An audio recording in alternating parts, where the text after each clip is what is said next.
government, and especially by Bingtuan. This Bingtuan is maybe in Indonesia, you can understand it's like an East Indian company to colonize.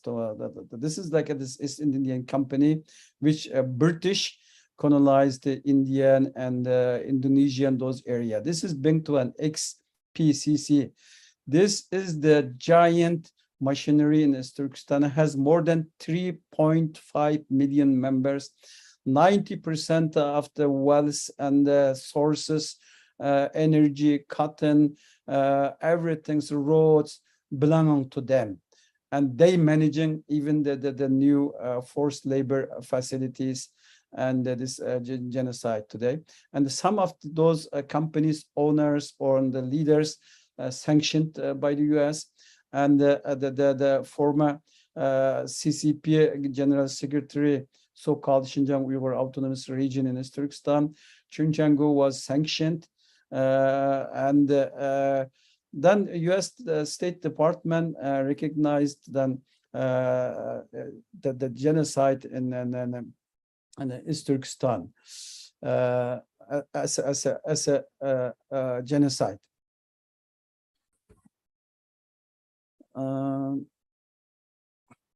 Then we have, there's the other two bills, Uyghur Human Rights Protection Act and the Uyghur Forced Labor Protection Act.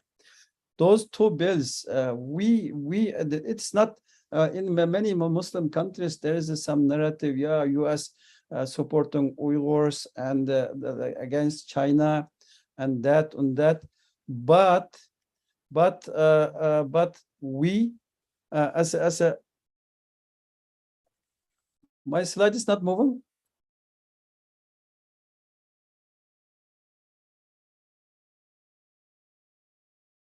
I think not yet move. Please. Okay, right now? Okay. No. Yeah, this is good. Okay. Then this Uyghur Forced Labor Prevention Act. This was very important for us. So I was talking about in a Muslim country, there is a narrative that this is the Chinese narrative using to manipulate the truth, says the Western country using the Uyghur issue against China. If you saw as the Uyghurs last 7 years what we went through, you could see, we are not moving anything here in the Western country again.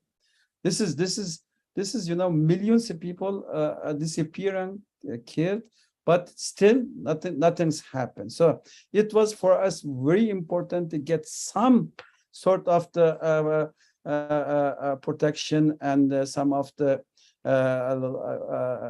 like a law or a resolution. For example, Uyghur Forced Labor Prevention Act was very important for us because this is the China become their money from East Turkestan, from the cotton, from the oil, from the solar energy, from green energy, even from the maybe brother Abdul Muqtadir will tell you later, even from the detainees and then their organs, and this is very important for us. And still China manipulating, they're using some cotton from East Turkestan in Bangladesh, they cheating with the paper, but still in the US they cannot export, China cannot export products from the forced labor facility to the US. Even in the US there was the hair from the Uyghur women's cut and was sold in the US. And they get catch up, and they couldn't do this again. Then, as we see, and we have this genocide is going on, but China, before begin this genocide, China took care of the two things very important. The one is China was able to financing Muslim majority countries. Second, China was taking more heavy weight on UN Human Rights Council. Even the current General Secretary of UN, Guterres, is a friend of China.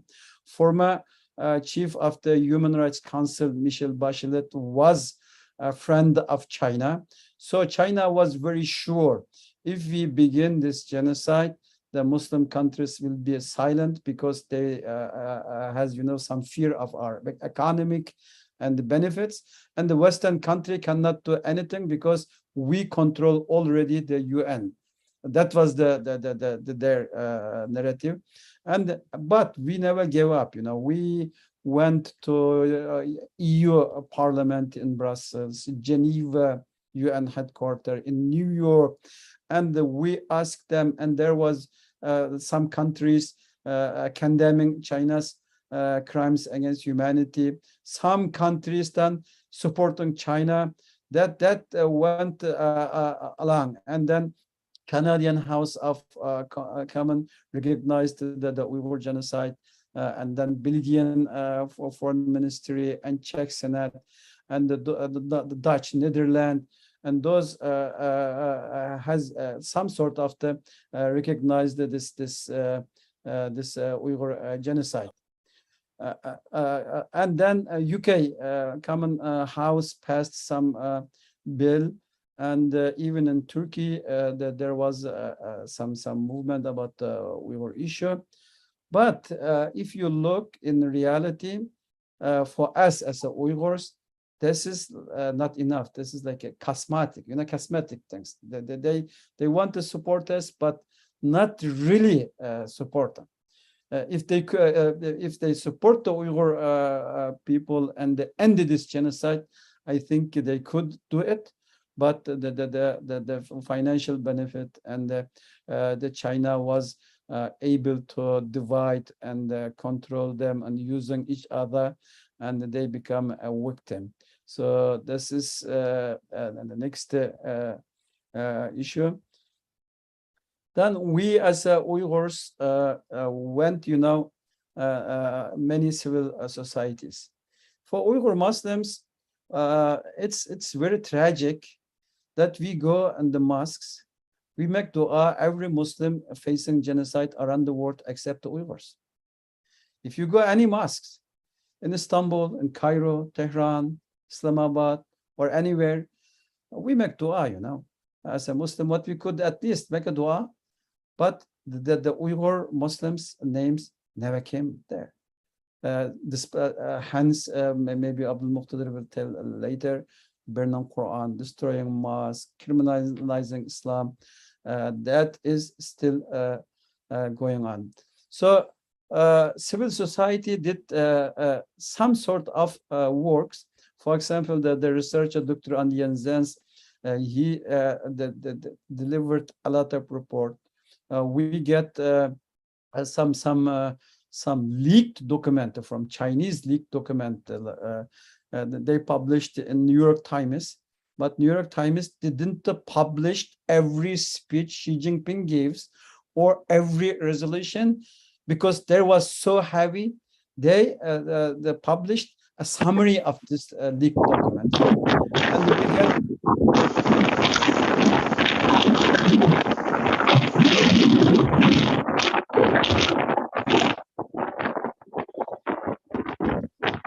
okay, sound.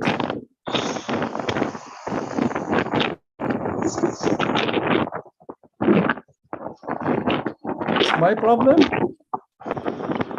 I think the buzzer called more Astopo Adi. Maybe it's coming from his screen.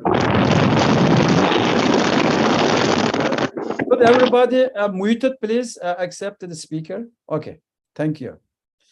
And we got Karakash list, and there was from a community how the Chinese Communist government took went to village and put them in concentration camps. So what I want to say is we had leaked documents, we had reports, we had NGO think tanks, Uyghur genocide. For example, the SP released many reports, and then even we were able, I can tell you right now, able to communicate with some diplomats by OIC, Organization of Islamic Cooperation. And they went 2018, end of 2018, to our country, Urumqi, Kashgar. In this delegation, there were some diplomats from Kazakhstan, Kyrgyzstan. They saw what happened there, and they came back and wrote a report condemning this the communist Chinese treatment of the Uyghurs. But and then in OIC meeting came others. So what I want to say is that this is one thing. And then as a Uyghur Muslims, even we talked our issue. Who listened to us? Is a Christian, Jewish, Muslims, freedom fighters, or whatsoever. We some of Christian give us some post, some support, and many Uyghur Muslims they get bottom of this issue. They supported the Uyghurs. For example, we were able to create a stand for Uyghurs movement in the UK, supported more than by 50 NGO Muslim organization in the UK. And this organization, this Stand for Uyghurs movement, is still going on, led but by non-Uyghur Muslims. They studied this issue, went through every document, every report, and they are advocating the Muslims. And the last year, 2021, in June and December, there was an independent Uyghur tribunal in London, led by Sir Geoffrey Nice, because of China's influence in the international arena, and we cannot go to international criminal courts. Because first of all, China is not member of this courts. Second, there is no country in the world will take us there. So this door was, the International Criminal Court was closed for us. And what we did as Uyghurs, we asked independent judges, lawyers, so scholars, to take this issue and look at it. And there was the creation of Uyghur Tribunal, and the 9th of December last year, they gave their verdict as a genocide and the crimes against humanity in East Turkestan.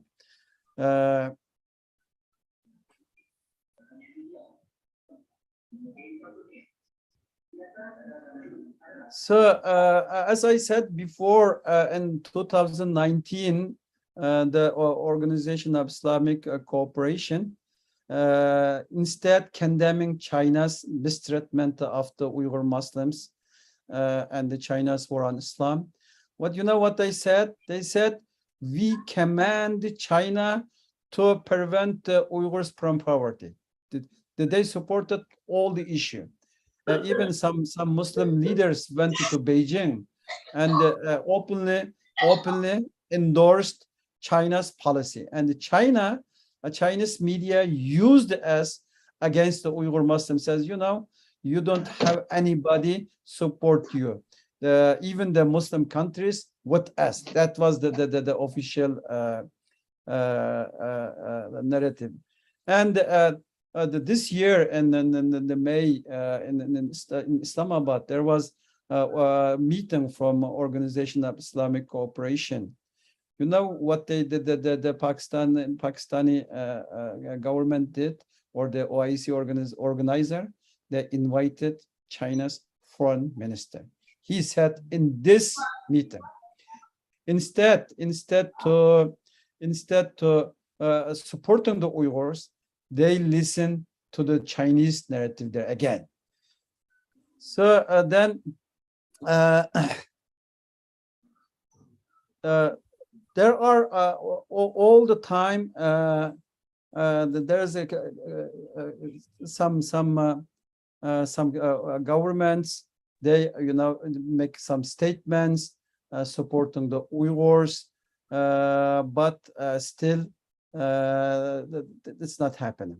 And end June this year, before expire the High Commissioner for Human Rights Council, Michelle Bachelet, expire here time, I think 10 to 20 minutes before he released the Uyghur report from UN. And in this report came from Chinese desks, because we went to Geneva. We were in March, in April.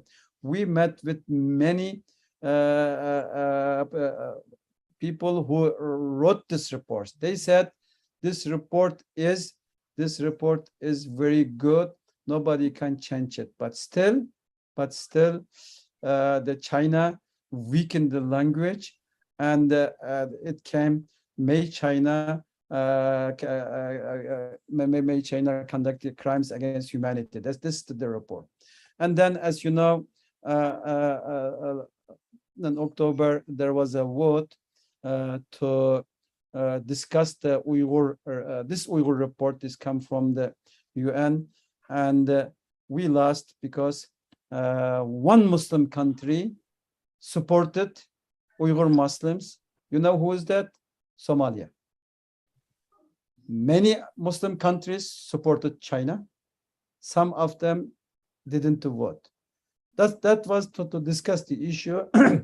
This is the what we are as a Uyghurs did in diaspora. Because my time is limited, I prepared actually detailed information. I will share it with Ustaz Professor Dr. Asif later on, and I will end my speech here, and telling it is very difficult for Uyghur Muslims be advocating in Western country. We don't, in Western country, you have to have be strong. You have to have money. You have to have people. You have to have power to get support. But as a Uyghurs, we are few people, but still, with the help from Allah, we were able a little bit get the attention from the world about this Uyghur genocide and this issue. Inshallah, with your dua, with your spread the words, and standing against this zulm, inshallah, it will be end this genocide, and the Muslim will live happily. Jazakallahu khair. Thank you. Okay. Just the perspective from Mr. Abdul Hakim Idris. Thank you for your very good perspective. All of us get the value and benefit from the perspective. Okay, the next speakers is Mr. Abdul Mutakir Kadir Ujun. He's from the Ottawa, Canada. And before that, I will tell you about the profile, his profile. Mr. Abdul Muqtadir is the Uyghur research and right advocate based in Ottawa, Canada. He is the program manager at the Center for Uyghur Studies since 2020. Mr. Abdul Muqtadir has also been working in research assistant at the School of Religion Studies. And after arriving in Canada in 2018, Mr. Abdul Muqtadir has worked and volunteered for several Uyghur organizations as an editor, interpreter, and research, contributing to raising awareness China's genocide of the Uyghur Muslim in China. And for Mr. Abdul Muqtadir, time is yours. Assalamu alaikum, everyone. Yeah, walaikum salam, Mr. Waalaikumsalam. Thanks for having me, and thanks for organizing this important seminar. It's my pleasure to be speaking to you about what's happening to my people, to the Uyghur Muslims right now, and what's it's an important topic that actually all the Muslims should be talking about right now. So I'd like to start with the brief history of the Uyghurs. The Uyghurs are one of the oldest Turkic peoples that are inhabitants of East Turkestan. The Uyghurs have accepted Islam in the 10th century following their king, Sultan Sukmogora Khan. So since then, Islam has spread all over East Turkestan, and Islam has become intertwined with the Uyghur culture. The Uyghurs have established kingdoms and states throughout history, including the Karakhanid kingdom, which played a critical role in the Islamic civilization. The Uyghurs have contributed immensely and produced some of the best scholars and works that contributed greatly to the Islamic civilization. However, in 1884, the Qing dynasty has occupied East Turkestan and changed its name to Xinjiang, which means new frontier, new border. But the Uyghurs have always struggled for their freedom and established 2 independent states in the 20th century. However, in 1949, the communist China has occupied East Turkestan again, and since then, the Uyghurs have been going through tremendous trials and tribulations in their lives, and particularly in their religion. The Chinese authorities have restricted Islamic practices, banned Islamic education since 1949. So the persecution, the suffering, the pain was always there before 2017. The Uyghurs have always been marginalized in society, have been discriminated, have been subjected to racism, state-sponsored discrimination in their lives. However, beginning from 2016, the persecution, the repression on the Uyghurs have expanded dramatically and developed into a genocide. Since 27, is my slide moving? Yeah. So the current situation is, since 2017, the Chinese authorities have launched concentration camps across East Turkestan and rounded up millions of Uyghurs and claiming that they all have to be re-educated. However, according to Chen Chuanko, who was the general secretary of the Chinese Communist Party, according to his words, he said, break their lineage, break their roots, break their connections, break their origins. So which meant that the aim of the concentration camps is to break the Uyghur society, break the Uyghur Muslims. According to satellite images, there's watchtowers, barbed wire, high fencing, and armed guards in the camps, which means they are not different than prisons in reality. So the Chinese authorities have sent Uyghur Muslims to concentration camps for various reasons, like for having a beard, for speaking your language, speaking the Uyghur language, for even refraining from smoking and drinking. If you quit smoking and drinking, the Chinese authorities say that you have become an extremist. So if you wear a shirt with Arabic letters, if you use apps like WhatsApp, if you watch YouTube, if you use Facebook, some apps like that, you're also deemed an extremist. if you have traveled to Muslim majority countries in the past, like Indonesia, you will also be, it could also be a reason for you to be sent to a concentration camp. If you have performed Hajj in the past, this also became a reason for a Uyghur Muslim to be sent to a concentration camp. So the reasons the Chinese authorities have used to detain Uyghurs in the concentration camps are very mundane and basically ridiculous reasons. They just looked for any reason to lock up a Uyghur Muslim in the concentration camp. Many hundreds of Uyghur intellectuals, academics, university professors have been rounded up in the concentration camps as well. So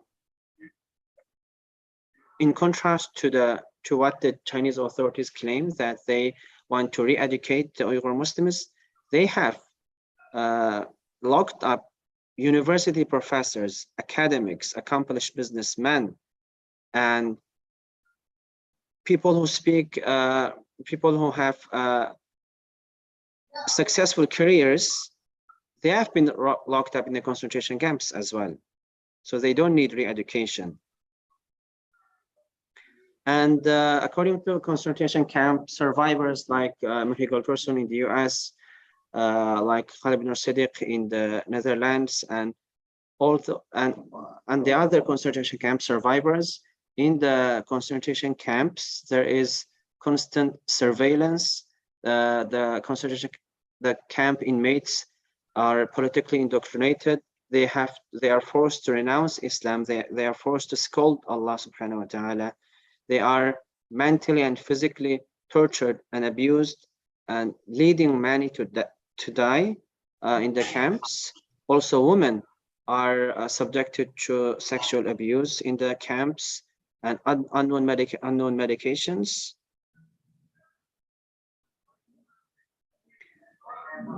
Also, so this the recent in May 2020, this year in May, the hackers have hacked into the Xinjiang police system and extracted police files, which showed us for the first time images of more than 2,800 inmates.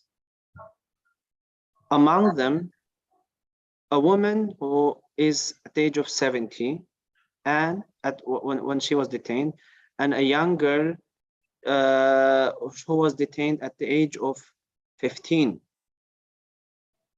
So the Chinese authorities have locked up Uyghurs from all, as young as 15 years old and as old as 70 years old Uyghurs. The Xinjiang police files proved the brutality and intensity of the suppression and the barbarity of the concentration camps. On the other hand, in 2017, an official Chinese government document called that Islam is a mental illness, and then with this, the Chinese authorities have declared a war on Islam.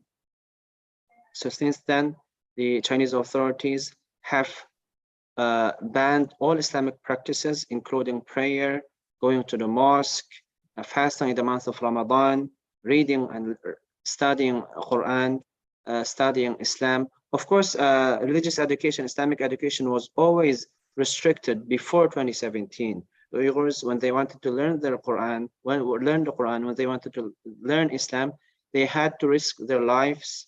They had to risk their safety and go and use underground education system to preserve the religion. However, since 2017, so the Chinese authorities wanted to eradicate Islam from the lives of Uyghurs. So that's why they have banned all Islamic practices. They have criminalized going to the mosque, detained everyone who used to go to a mosque or was known for their religiosity, or someone who studied in Islamic countries like Egypt, Saudi Arabia.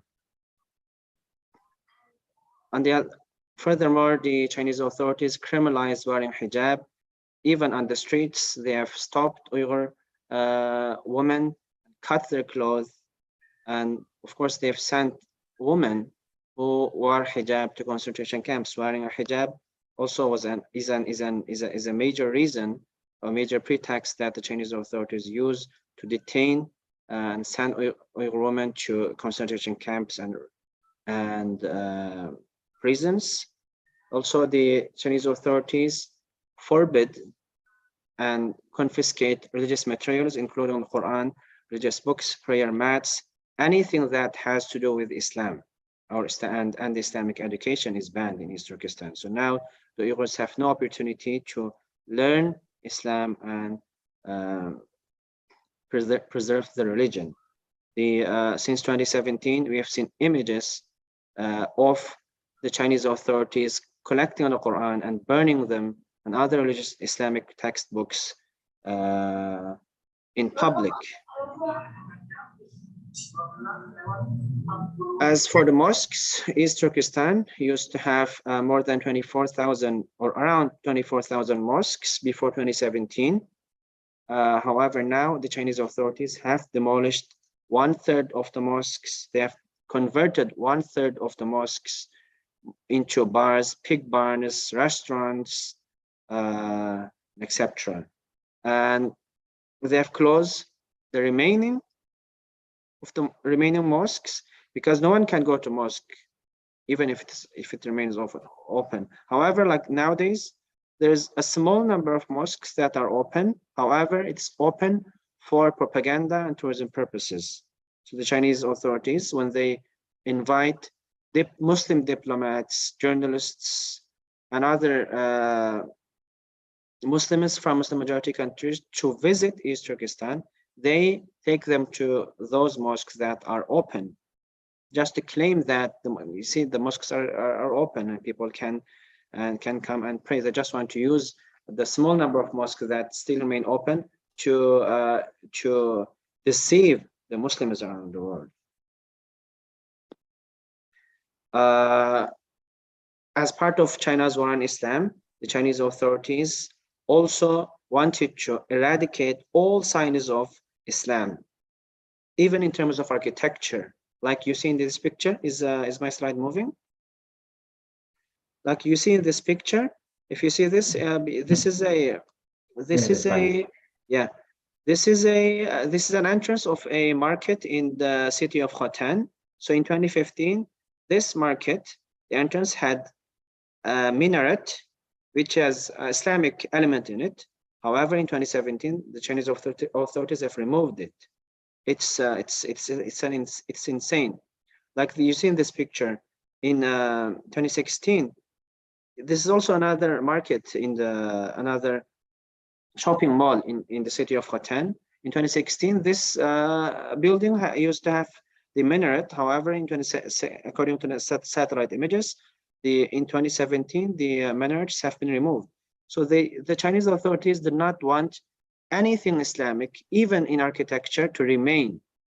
They just want the Uyghurs to forget their religion and forget Allah subhanahu wa ta'ala, so that the Chinese authorities will be able to assimilate the Uyghurs and force them to accept communist ideology and assimilate into the Han Chinese culture. In a mockery of Islam, the Chinese authorities have also there was always a war on religious scholars and imams for decades. The religious scholars and imams of the Uyghurs have always received the harshest treatment from the Chinese authorities. So since 2017, the Chinese authorities wanted to mock imams. They wanted to mock Islam by mocking imams. Like they forced imams and religious scholars to dance and sing in public in a very unethical manner. They forced imams, they just wanted to humiliate the imams and religious scholars in public. Another example of China's war in Islam is the Chinese authorities tried to modify the words of adhan even Surah Al-Fatiha, we have seen images of you see this in this photo. In this photo, it's written, the azan is written in Uyghur. However, it's not the meaning of the azan. It's written in Uyghur. It's basically words that praise the Chinese state and the Chinese Communist Party. They even wanted to wanted the Uyghur Muslims to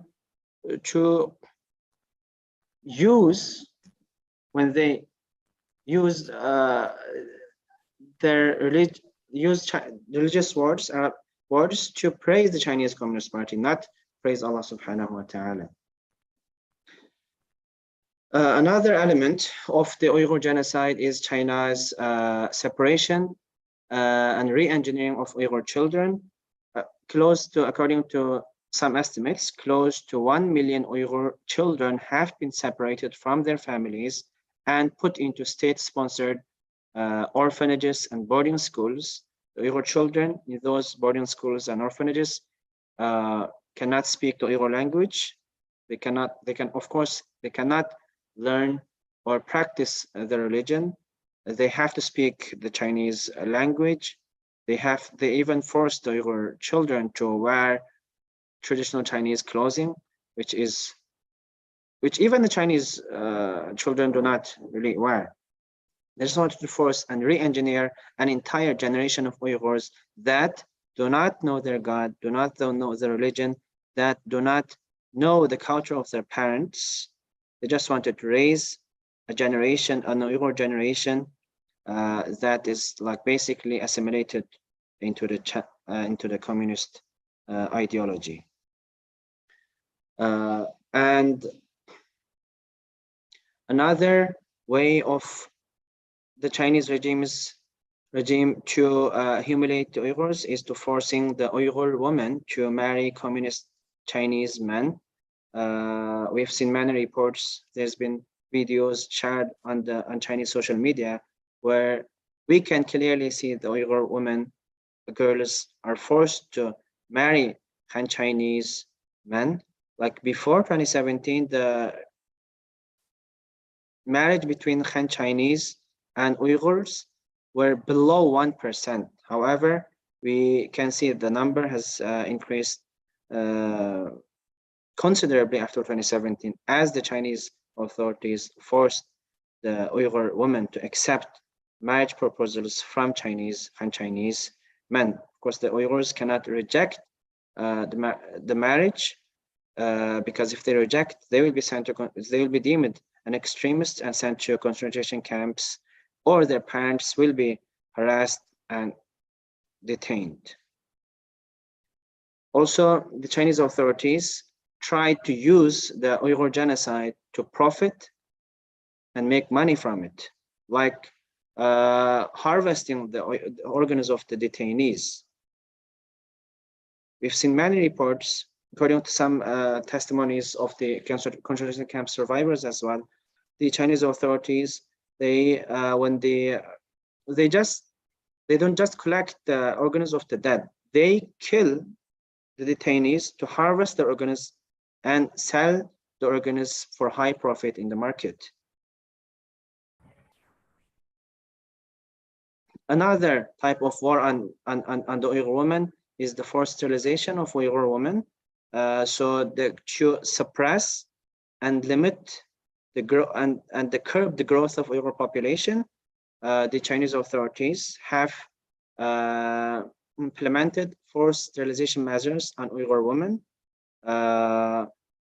According to Zumrat Dawat, she's a camp survivor she's now in the US. I've had the opportunity to translate for her and speak to her personally on many occasions. She was forced to get sterilized in Urumqi in 2018. She told me that there was other Uyghur women who are at the age of fertility who have been forced to sterilize so that they cannot bear children anymore. Even some since 2017, the birth rate in Uyghur populated areas have dropped dramatically.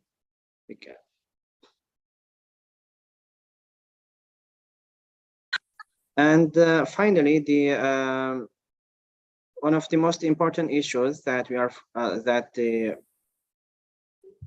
Chinese authorities have created is the Uyghur forced labor issue.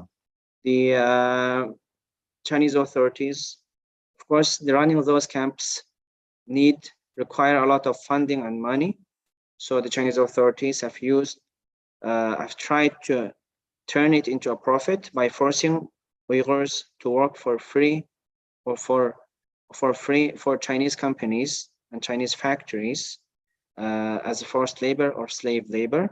Even according to a report in, I believe, in 2019, more than 80,000 Uyghur youth have been transferred from East Turkestan to Chinese provinces to work at Chinese factories, including factories that produce accessories for Apple and other global companies. So there's more than 80 global brands that are implicated in Uyghur forced labor, including Apple, Nike, Adidas, Acer, Sony, HP, Dell, many, almost like all the major companies and corporations in the world are implicated in Uyghur forced labor. So one of the reasons that the Chinese are able to provide cheap products to the world is because of Uyghur forced labor. So fighting and boycotting products made in China, made with Uyghur forced labor, is an important and effective way to challenge the genocide of our Uyghur brothers and sisters. Of course, the Uyghurs who are not detained or have been released from the concentration camps and prisons are not free. They cannot practice their religion. They cannot even have nikah, because having nikah, Islamic marriage, is also banned and deemed a sign of extremism. They cannot even bury their dead according to Islamic teachings. They have to just bury them or burn them like the Han Chinese. So now we can say that East Turkestan is an open-air prison because no one can leave. Uyghurs cannot leave because the Chinese authorities do not give them passports, do not allow them to leave. So that's why we can say that East Turkestan has basically become an open-air prison for the Uyghurs now. Of course, the Chinese authorities use every opportunity they could find to suppress and further and to reach their agenda of suppressing the Uyghurs. Like this year, since for more than 3 months now, the Chinese authorities implemented zero COVID policy across East Turkestan, which has led to hunger crisis, particularly in the city of Ulja. We have seen reports of children elderly dying from hunger because they did not, Chinese officials did not allow the Uyghurs to leave their homes to buy food or to work, and led many to die because of hunger.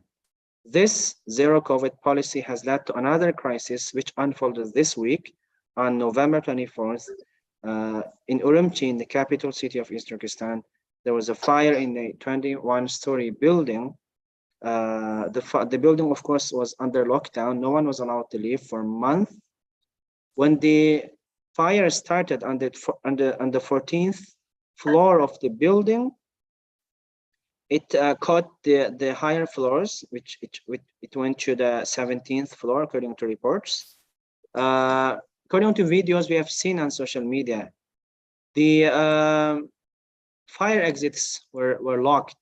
Usually, fire exits of the building must always be open, stay open. They did not even, the Chinese officials did not even allow the Uyghurs to leave, even after the fire started, which led to more than 40 Uyghurs dying. One of the women who died, by the name of Khamer Sakhan, was an acquaintance of my family.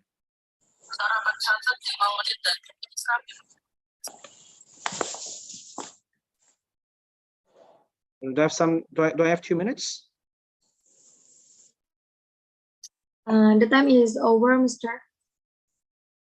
I'll just take 1 minute to conclude. Okay, okay. Yeah. So Uyghur genocide has been recognized by 6 countries so far, including Canada, the UK, the US, Belgium, and the Czech Republic. To learn more about Uyghurs and the Uyghur genocide, you can visit our website, uygurstudy.org. Also, there's a brochure we have recently published, which briefs the readers on the history of the Uyghurs, the Uyghur genocide, and China's role in Islam. What you can do, you can download it from our website. And thank you very much. Thanks for having me.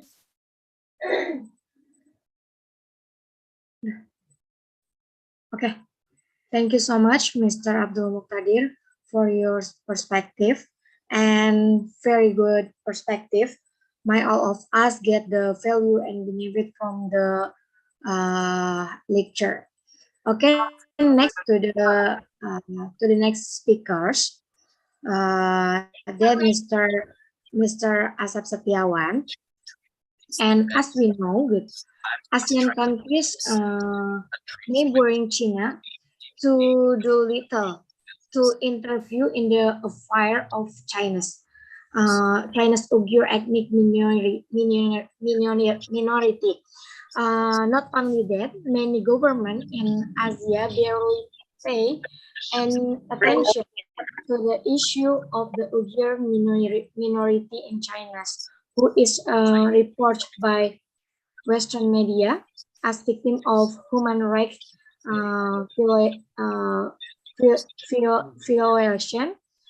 Some government in Asia also consider that China's attention as part of effort and recent act of radicalism and terrorism in China.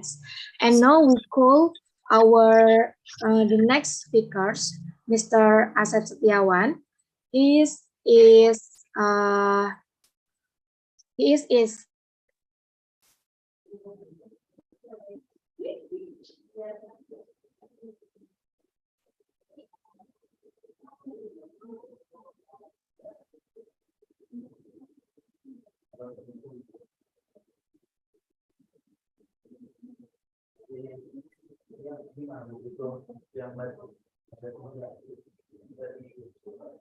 Can you unmute, Dewi, your sound?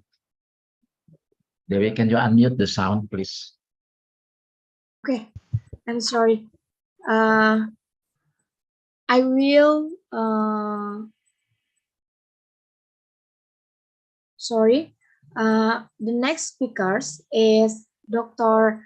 Asep Setiawan, and I will read some profile from Mr. Asep. He had postgraduate study of political science program at Faculty and Social and Political Science, University of Muhammadiyah Jakarta. His subject and research interests include international relations in South Asia, foreign policy analysis, theories of international relations, and then diplomacy, Middle East affairs, Islam, and global politics. And for Mr. Asad Setiawan, time is yours. Thank you very much, Dewi, for having this seminar since about 1.5 hours ago. Firstly, I would like to thank to Abdul Hakim Idris speaking from Washington now. I believe it's Sunday night now. And also Abdul Muqtadir from Ottawa, Canada is already 10:20 at the night for opportunity to see us and to discuss and to exchange the idea of Uyghur affairs in the world. Basically, I would like also to thank to our team, Ibu Evi Satisvi and Head of Political Science Department, Dr. Usni, who has support us. And then thirdly, I would like to thank to all our participation in morning Indonesian time. This is the first day, I believe, but you have a time to listen and to follow this seminar. In my presentation, I would like to emphasize on what is the ASEAN perspective, or what the ASEAN role, particularly including Indonesia, in response to the Uyghur affairs. As can see in my presentation, this seminar is a part of activity between political science and magister in political science Universitas Muhammadiyah with the Center for Uyghur Studies. Before we start about the response of Indonesia, ASEAN countries, we do know that in international relation there is a norm of international relation. First, norm of universal right of based on UN Charter, that all of the ethnic, all of the individual ethnic group has basic human rights should be observed of all of the countries. The secondly, Indonesia has also mentioned about the participation establishing peace in the world. As can see in the report of our brothers from Uyghur, that in Washington and Ottawa, that there is a problem, there is injustice, there is what's so-called effort and policy to what's so-called a genocide, yeah, to remove Uyghur ethnic from their cultures, their religion, even their identity. This is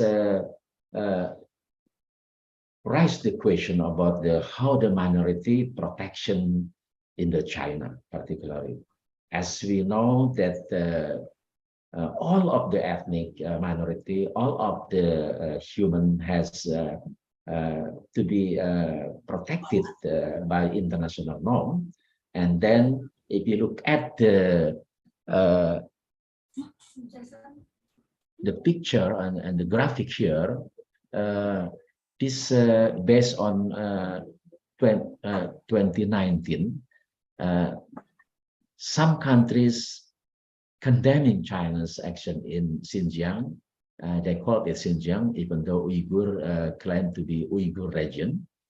And the other countries defending China's human rights, include human rights in the Uyghur also.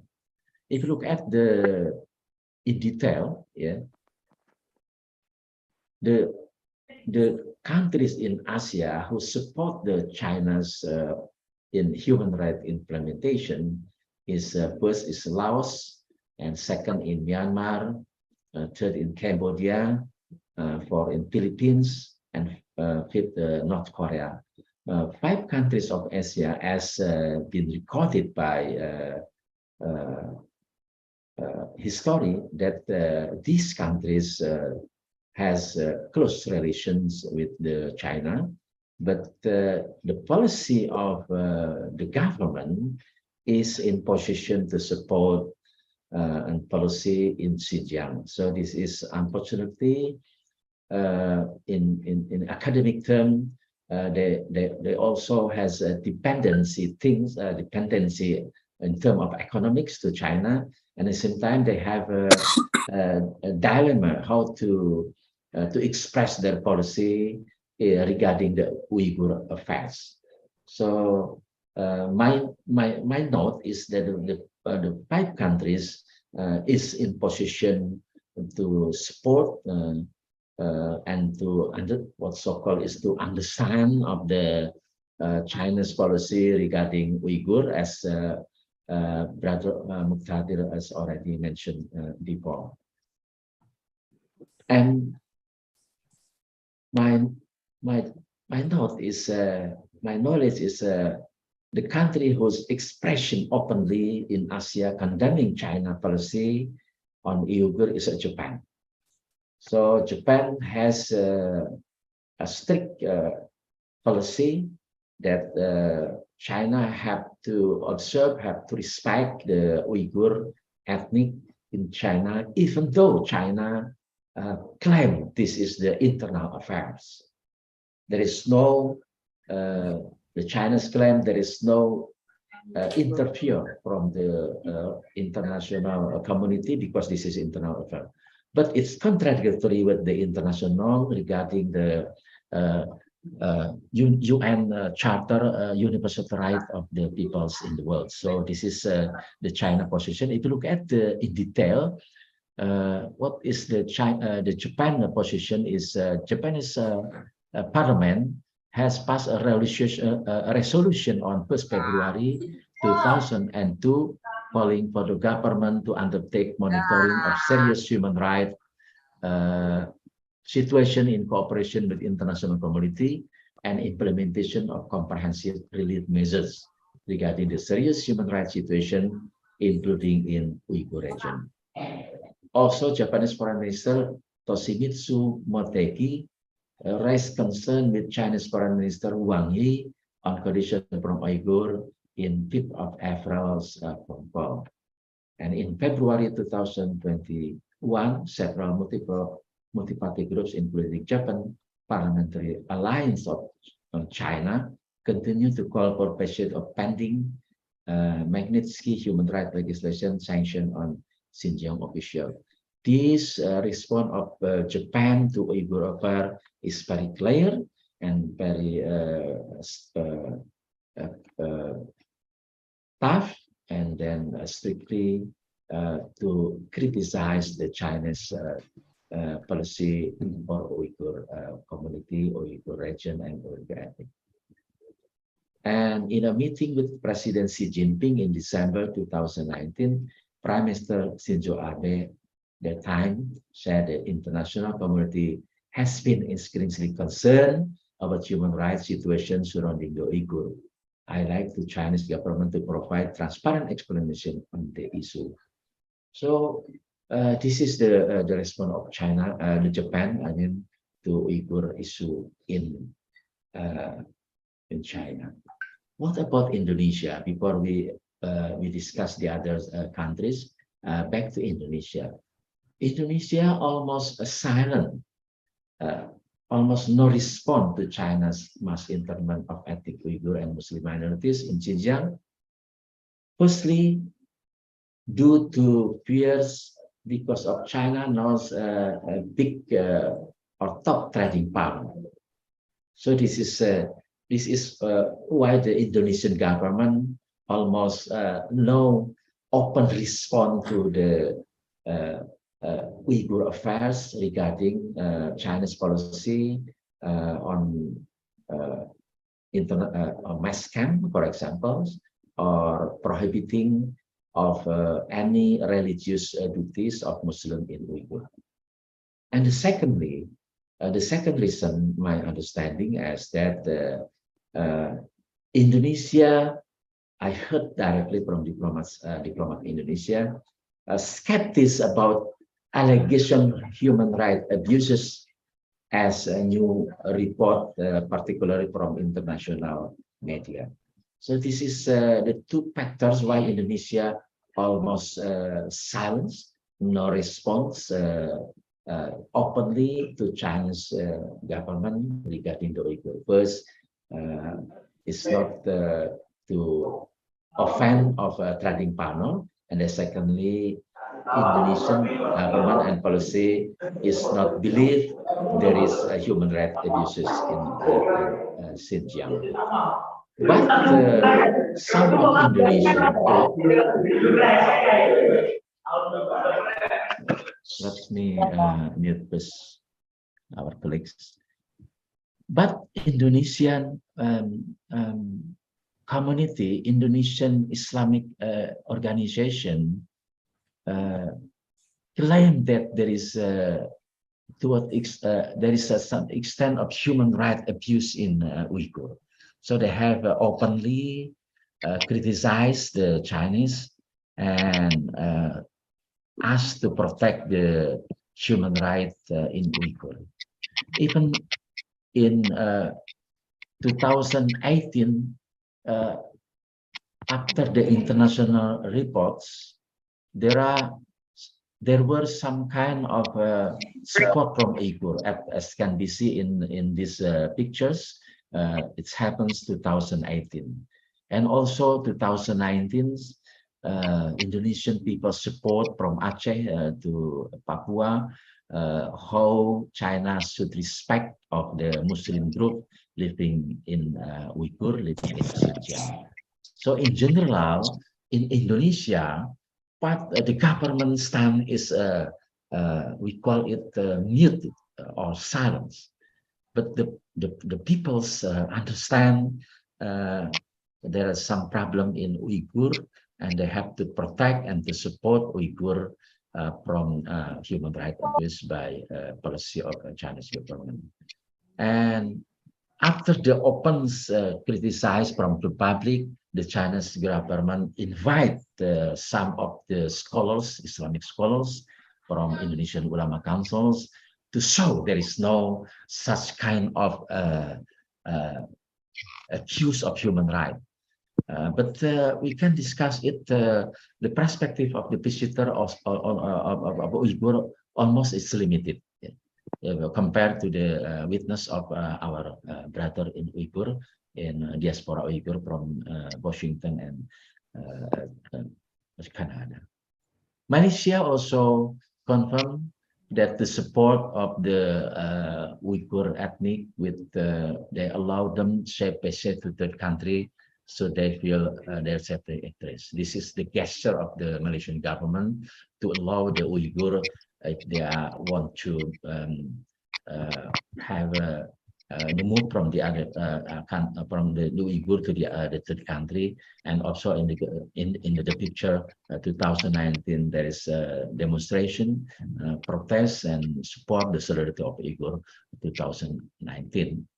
And Taiwan also support of the Uyghur, as can we see, several Uyghur representatives on private attention the plight of Uyghur Muslim living in supposedly autonomous region Xinjiang with China, as they mark the 10th anniversary of major ethnic riots in the region. So Taiwan's position is also want to establish the Uyghur-Taiwan Friendship, and this is the official position.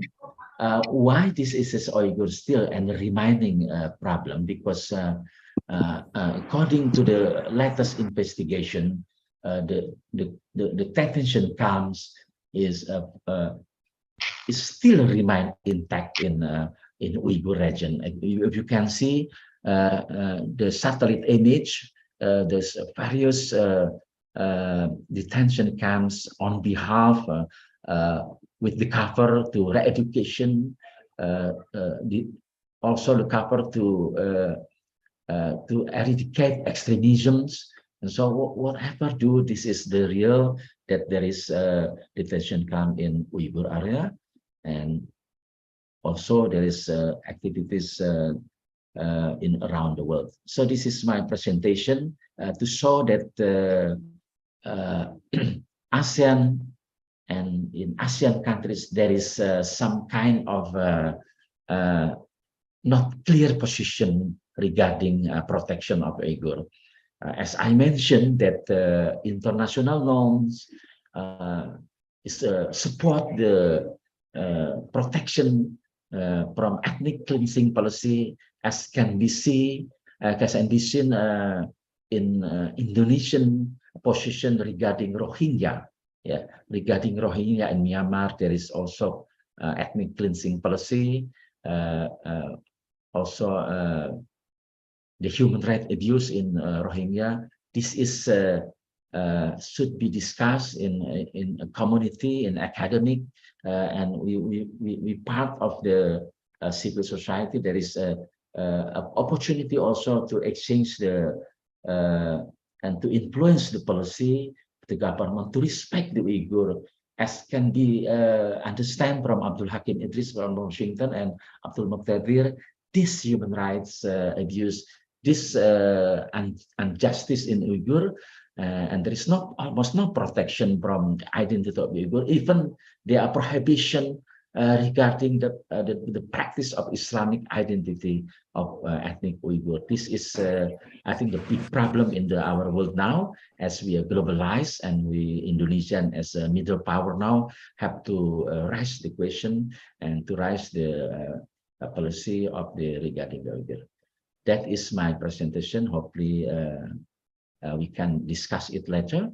What the problem of the Uyghur and what Indonesian position in the future. Thank you very much indeed for the attention. Back to Dewi. Thank you very much. Assalamualaikum warahmatullahi wabarakatuh. Waalaikumsalam warahmatullahi wabarakatuh. Thank you, Mr. Asep, for your presentation and perspective from ASEAN region. Now we next to the last speakers, that Mr. Dr. Riantori. Mr. Riantori was born in Jakarta, currently living in Pamulang area in Banten with his wife and son.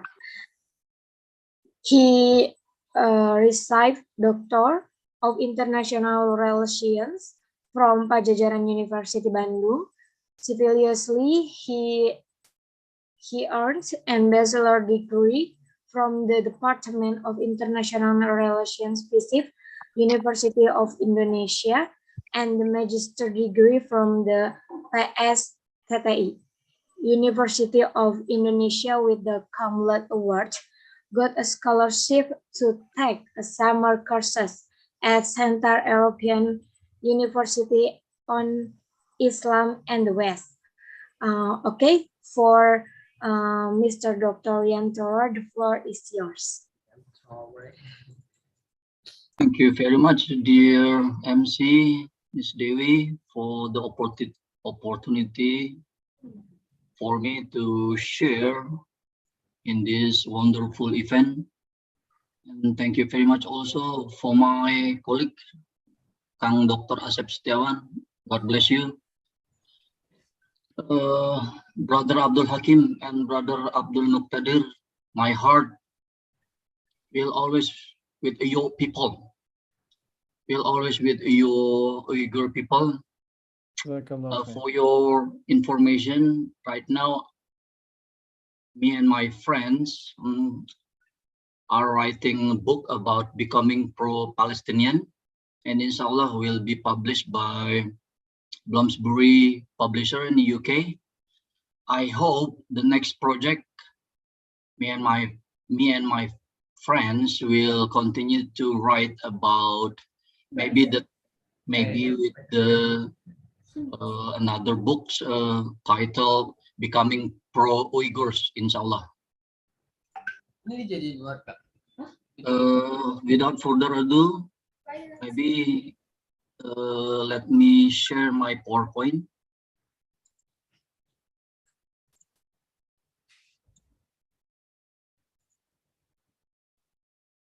It's already on the screen, ladies and gentlemen.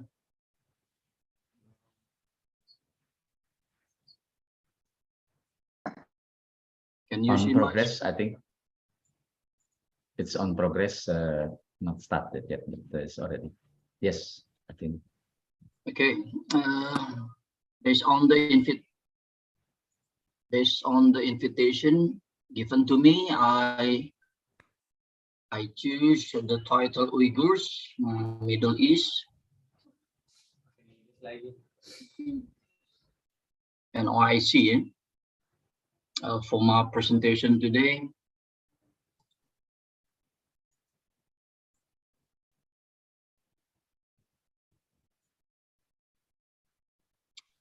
Because of the flag of Uyghur people with beautiful blue, so today I wear blue hat. If you don't mind, Brother Abdul Hakim and Brother Abdul Muqtadir. First of all, I would like to remind all of us in Indonesia, especially my students, why Uyghur is very, very important, not only for China, but for all over the world, because of the regions quite large and very, what we call in Indonesia, strategic. The position is very, very strategic. I think this is very important for international relations studies to think from now on to choose this region for your scripture or thesis, because it's very interesting people and very interesting history of Uyghurs autonomous region of Xinjiang. And for the information, I already wrote an article about Xinjiang, management of Xinjiang oil energy. So the issue of Uyghur Xinjiang is not something new for me. And again, I thank you for Universitas Muhammadiyah Jakarta for inviting me to talk about this interesting issue. For maybe we as Indonesian people need to follow our brother from Turkish descendants, Mesut Ozil. He, with his brave defense and fight for Uyghurs people, although he got something negative comment. He said that what I said was not against Chinese people. I repeat once more, what I said was not against Chinese people. It was against whoever is doing this to the Uyghur Muslim. So, ladies and gentlemen, my dear colleagues, if we talk about repression, if you talk about human rights, there is no boundaries. There is no religious context. There is no religion. There is no national context. We must fight to whomever against the human rights, whomever against the something make our heart broken, just like Uyghur Muslims or Palestinian Muslims, something like that. I think we must follow what our brother Mesut Ozil do. We not against Chinese people. We against whoever is doing something bad to Uyghurs Muslim. I think it's very, very good. And ladies and gentlemen, I must make clear from the beginning. Please unmute. Please mute. Okay, thank you. From the beginning, I must say that from my international relation point of view, I will make a intention or stressing in state focus of point, yeah, not because we are in international relations, know that there are two kind of actors in international relations, state and non-state. If we talk about non-state actors, of course, there are so many organizations, there are so many peoples who try to help Uyghur, but I would like today to talk on the context of state, especially in the Middle East region. My golden assumption is in international relations, number one is national interest. So, ladies and gentlemen, if you are not from international relations, I'm so sorry. I think it's very important for me to start that in international relations, number one is national interest. If your interest is in line with our interest, let's continue talking. This is my golden assumption for the rest of my presentation later. The national interest concept strongly relates with a realism view in international relations, where security, again, I repeat, security becomes the primary goal. Humphreys, 15. Start from the UN High Commissioner for Human Rights, Michelle Bachelet, published her long-awaited report condemning China's repressive policies in Xinjiang province. Countries such as the United States and United Kingdom were quick to react, expressing concern. The United States even has labeled the repression against the Uyghur minority against it. Unfortunately, Muslim countries in Asia and Africa remain silent. Come on, Muslim in Asia and Africa, we are taught to remain silent. Nearly a month after the report was published, 70 countries led by Pakistan made a joint statement at the Council calling on countries to stop interfering in China's internal affairs. 14 Arab countries, including Algeria, Morocco, Saudi Arabia, Egypt, Tunisia, and Bahrain, were on the list. Come on. While the world's attention is focused on the devastating war in Ukraine, Saudi Arabia is about to quietly deport a 30-year-old Uyghur child and her mother, along with 2 other Uyghurs, to China. Saudi Arabia deport 30-year-old Uyghur child and her mother to China.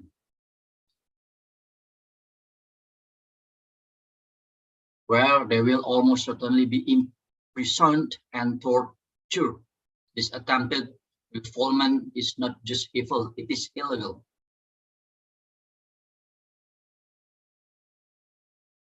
And for the Arab as a whole, we know called Arab League. Arab League made a meeting with China, and key highlight from the China-Arab League joint statement.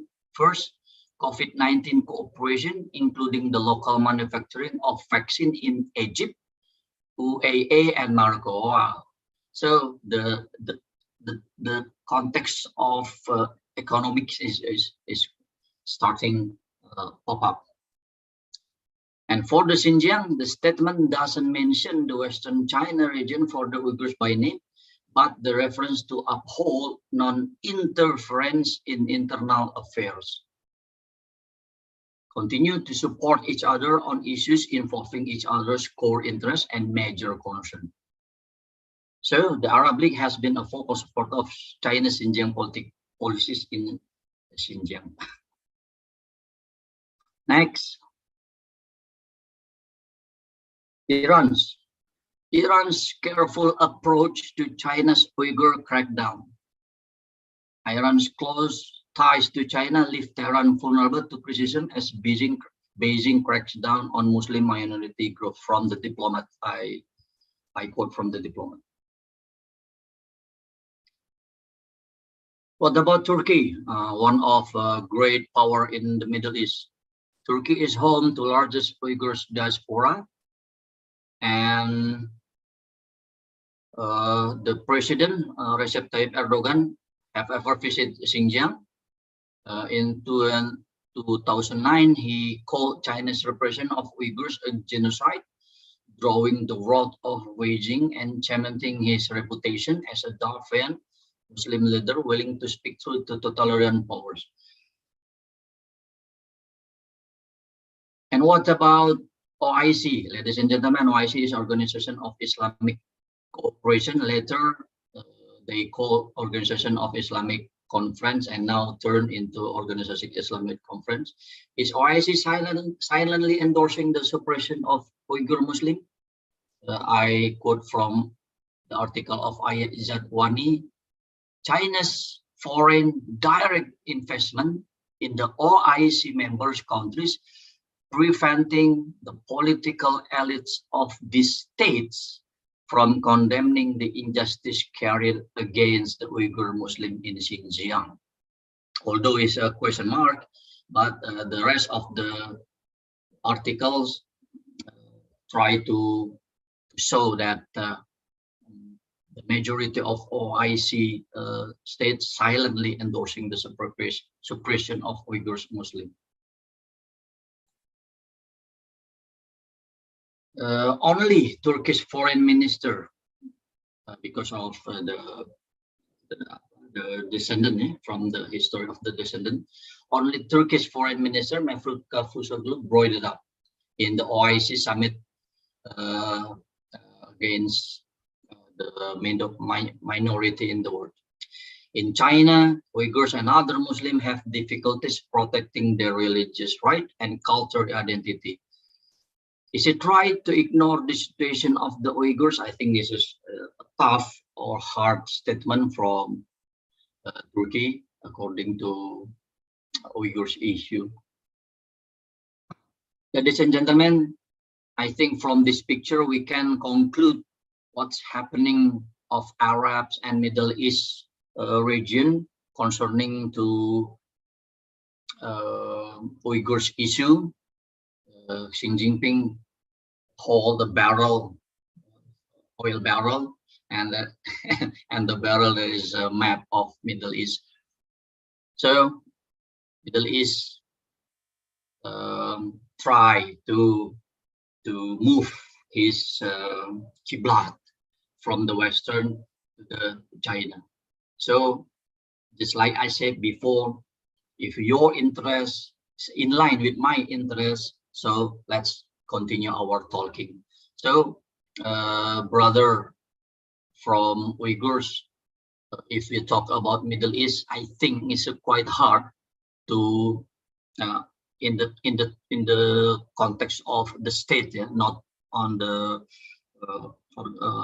people or the non-state organization. If you talk about the state of the Middle East, it's quite hard to need their attention, hard about the fight for Uyghurs people. I think that's all. I leave for the floor to the next Q and answer. Thank you very much. Assalamualaikum warahmatullahi wabarakatuh. Waalaikumsalam warahmatullahi wabarakatuh. Thank you so much, Dr. Riantori, for your perspective in this morning. Like relevant in international relation, number one is national interest. If your interest in line, we can work together. And now move to the next agenda is question and answer. Maybe in all of audience, you can ask for this seminar about Uyghur and the perspective from the all of our speakers. Okay, time is for the audience who want us is please up your praise.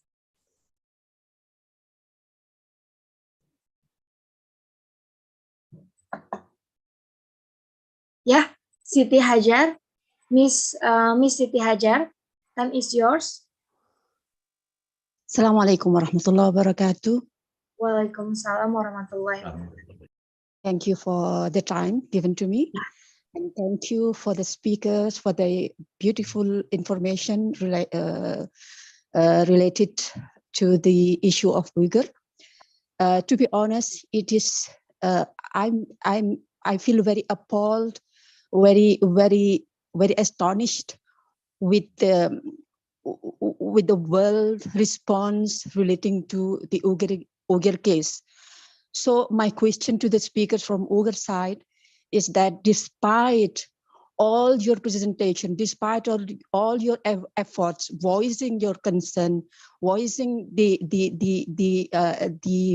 violent the human rights violations on behalf of China, on the hand of Chinese government, and still the world community is silent. The world community just making, lip surface, just verbal statement, condemnation, and these all are old stories. These are all tactics. So the main thing here is what I find is that all countries they act, they respond related to Uyghur. It is just for interest. There is a mutual interest between this government. So their relationship is based on mutual interest. They are not sincere about the human rights cause. So my question to you is, how do you feel despite all this explanation from your side, and that they still denying that these genocides exist? And the second, actually, I have a couple question, and the next is that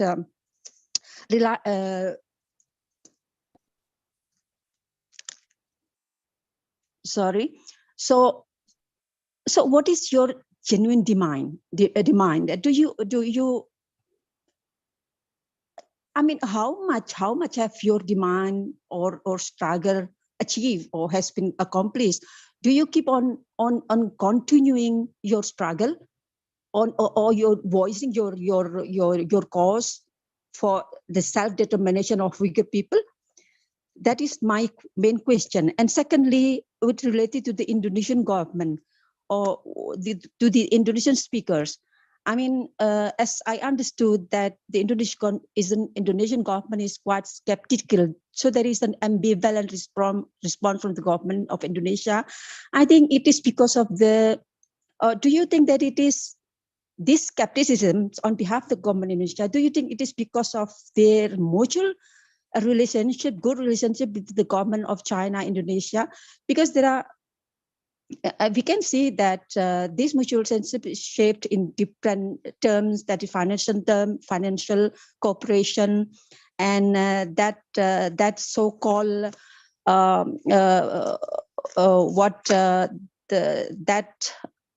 you may heard this term, that debt trap, Chinese debt trap, because the Indonesian government receiving so much loan from the Chinese government.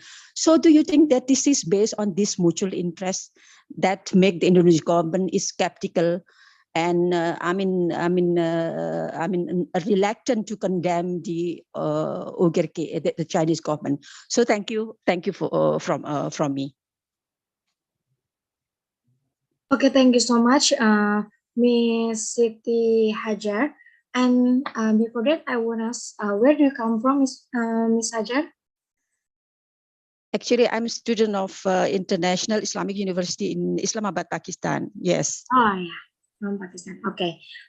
For the question, the first one, we will call our speaker, Mr. Abdul.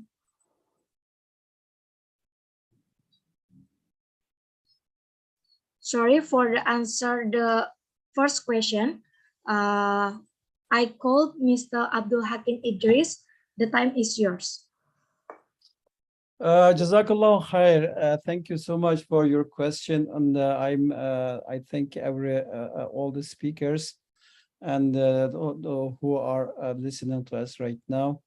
As you said, every country, every institution has their own agenda or interest, and some countries stand for human rights a little bit, some doesn't.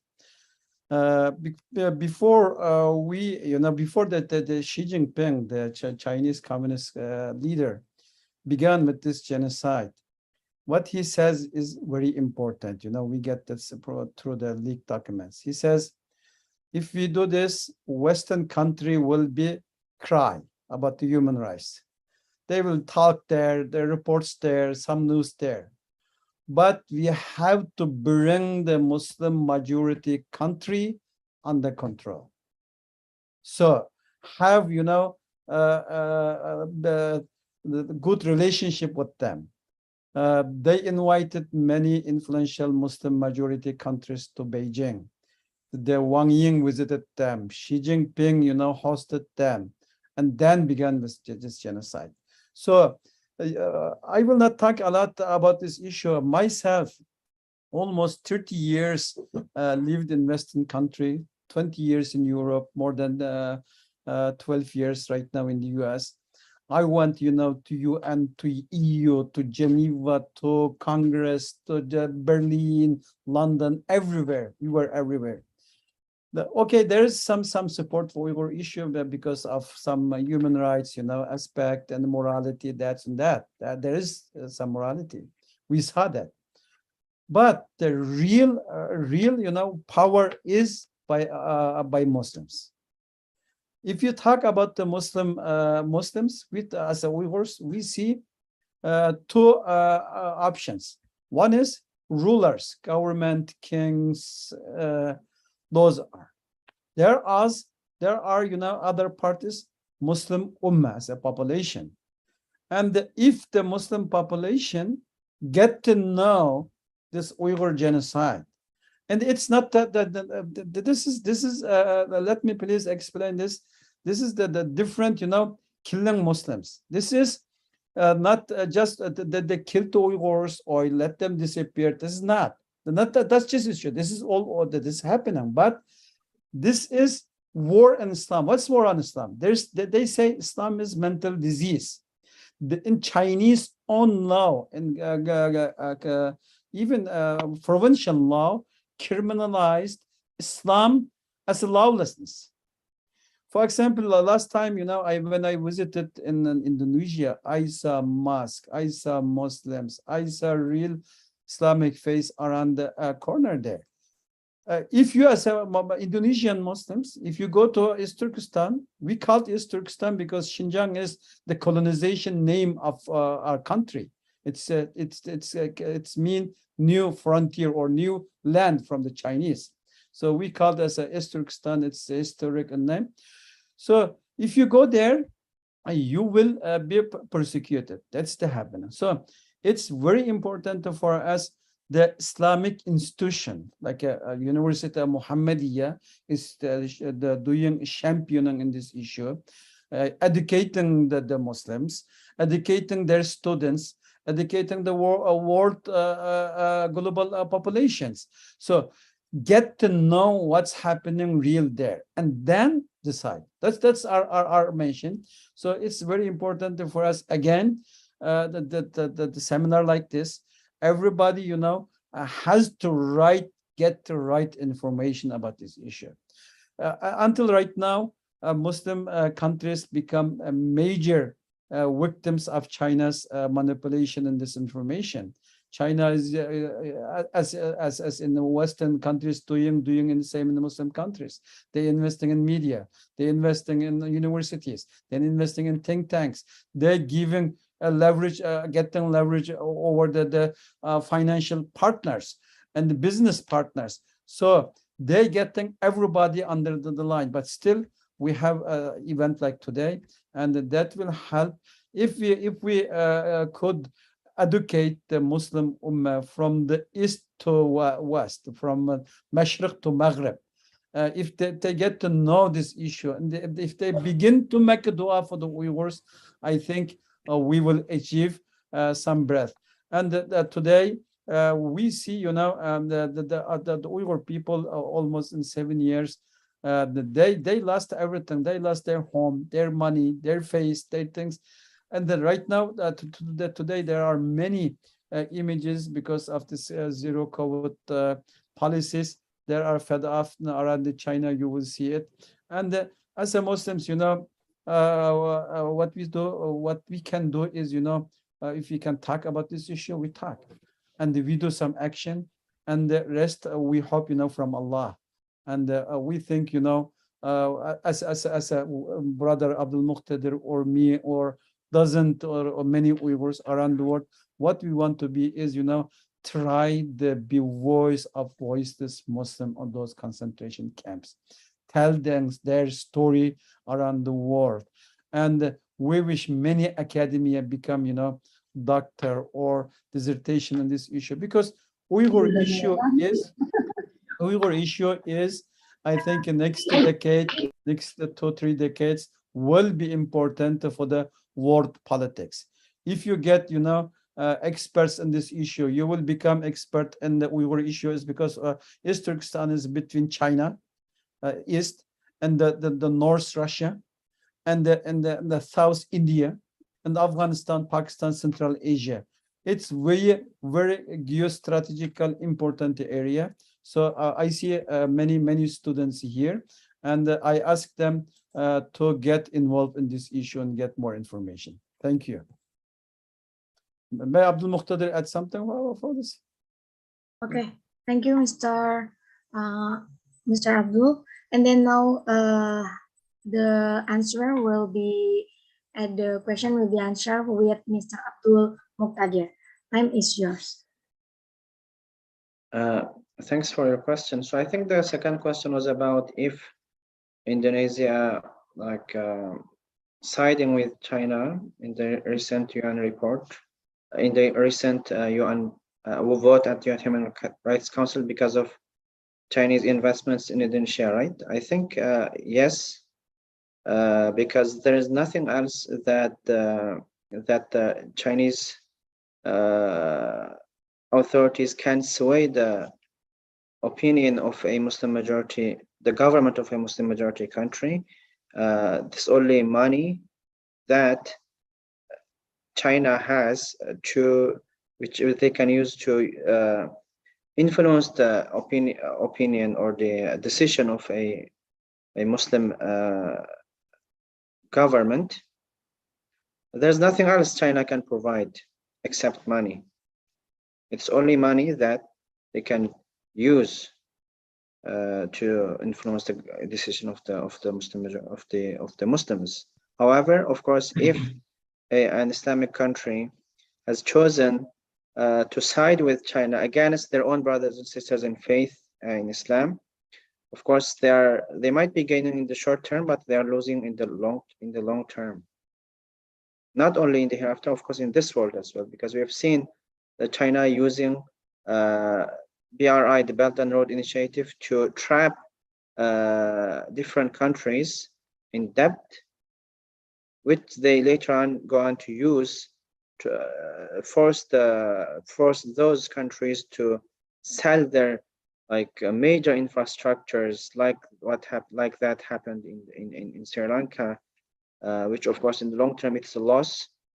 It is a financial loss as well to those countries who chose to side with China, a country that's perpetrating a genocide and a war on Islam in the 21st century.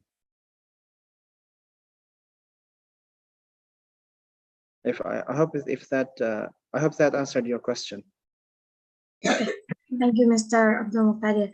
And the second question is for Indonesian speakers, is about the good relations government Indonesia with China's, and I will listen the answer from Mr. Asep Setiawan. The time is yours.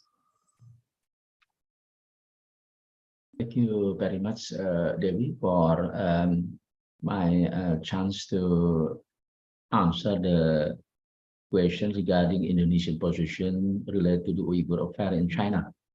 Firstly, this is indeed the mutual interest, the economic relationships, particularly level on investment.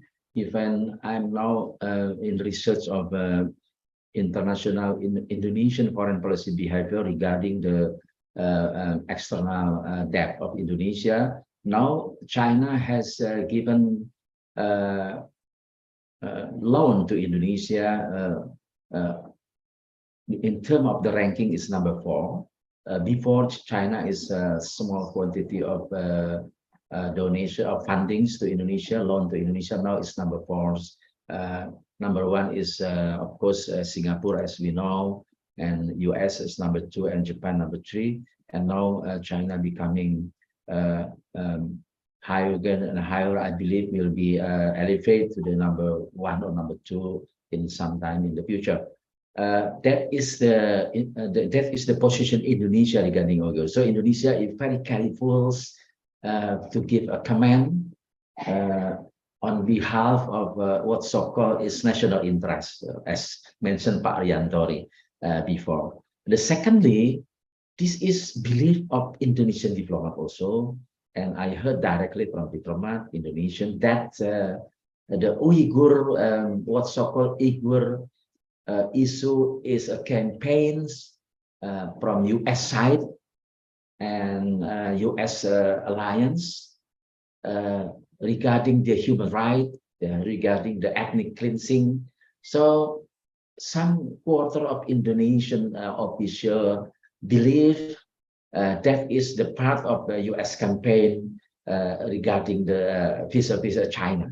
So this is the context of Uyghur from some diplomats in Indonesia, of course not openly speaking, unofficially speaking. That is because Uyghur affairs regarding as China and U.S. rivalry. So Indonesia, I believe, looking for the reason to the escape from responsibility in protecting minority, Muslim minority, Muslim Uyghur in China. So this is the two reasons why Indonesia silence, muted, and then there is no explanation on it. If you look at the reaction from Indonesian peoples and even Indonesian governments, I understand last time is 2019, is before COVID-19. So it is becoming less and less attention from Indonesia, adding a problem and adding of Indonesian dependency of China, how Indonesia also depend on COVID vaccine to China. So this is why the Indonesian position regarding Uyghur is very weak, and it is very hard in the near future. There will be changing policy of Indonesia, except if Indonesian public has put attention how their brothers and sisters in Uyghur has been threatened by the policy of governments, particularly the policy of the current government to regarding the Uyghur. So I believe this is some kind of Indonesian government dependency of the economic aid and economic interest regarding the China. Also, Indonesia understand as China as a rising power in Indo-Pacific. Indonesia also, even though there is a border problem in North Natuna Sea, Indonesia like to restrain to give a strong position regarding Uyghur China, unfortunately. Thank you very much, Devi. Thank you very much, Mr. Asaf, for your answer. And also we need perspective from Mr. Dr. Yantoro. The floor is yours, Mr.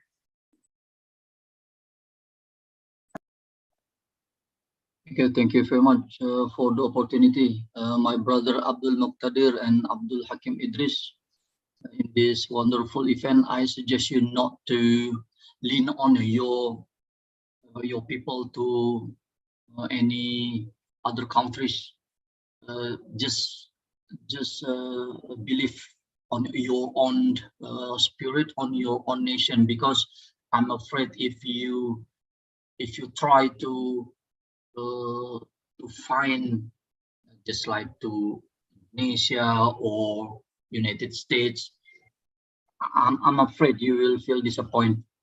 Your people continue to suffer. So I repeat once more, please try to struggle with your own people. Don't just lean on to one or two or three power in the world. And how to struggle. I suggest you to make a bombardment on YouTube through your culture. share your beautiful culture, your beautiful people. In international relations, we call it public diplomacy. We call it public diplomacy, diplomacy through people, not through state. Make a bombardment on YouTube with your beautiful culture, with your genuine human, just like you, just both of you, smart people, smart Uyghur people all around the world. Make a short video or something like that on YouTube and share all around the world. And inshallah, Allah will help you. Okay, but I think that's all. Thank you. Okay, thank you, Dr. Yanturi. I hope the answer is. I think I there is a hope question the- in Dewi, question from Amin Sabana Yeah. in the chatting box, please. When chatting.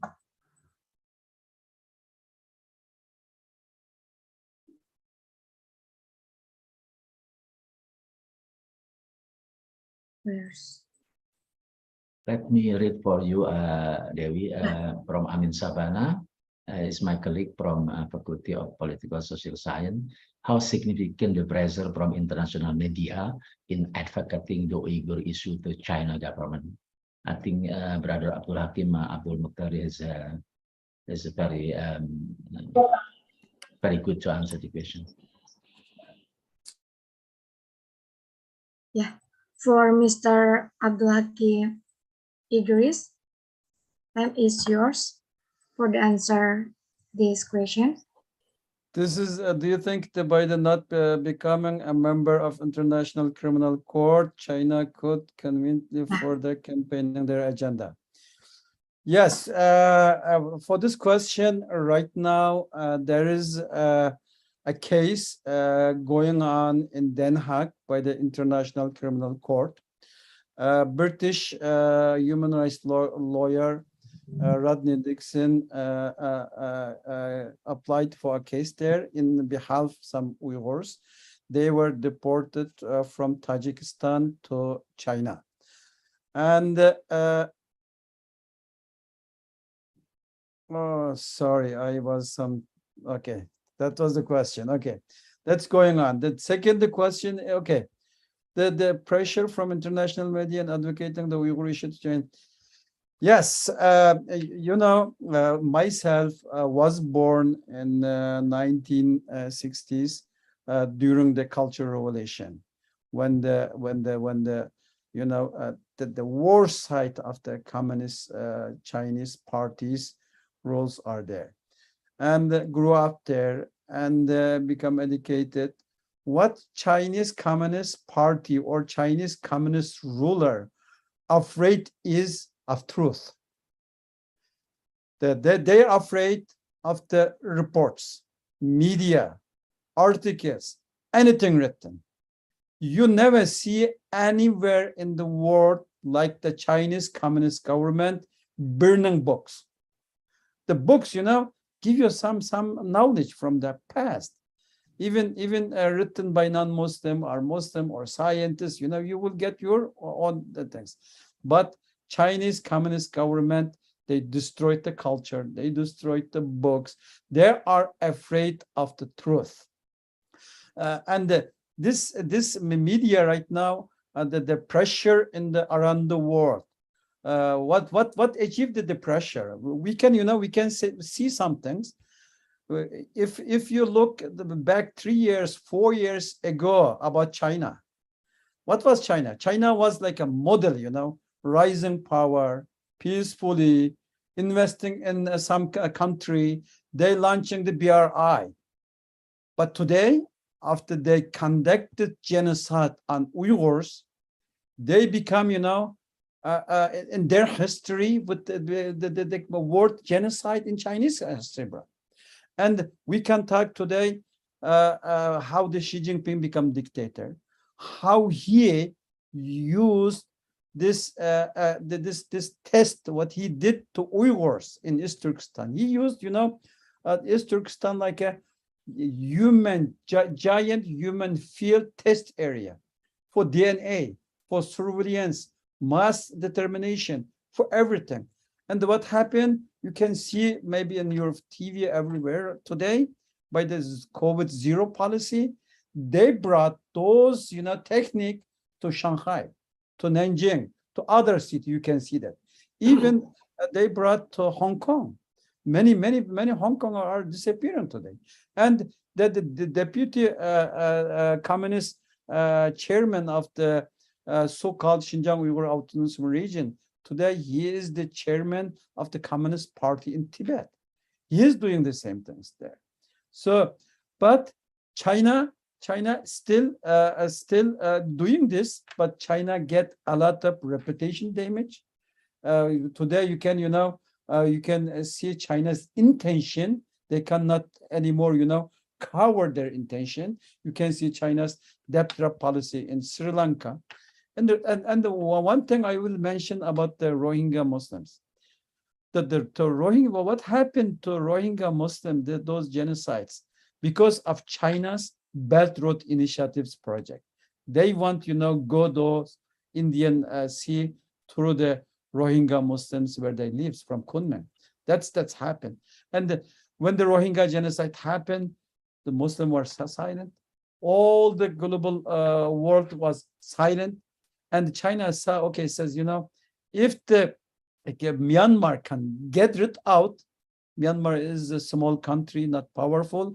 If I do, I can get rid of it. That's it. But still, media is very important. And especially the media in Muslim countries are very important.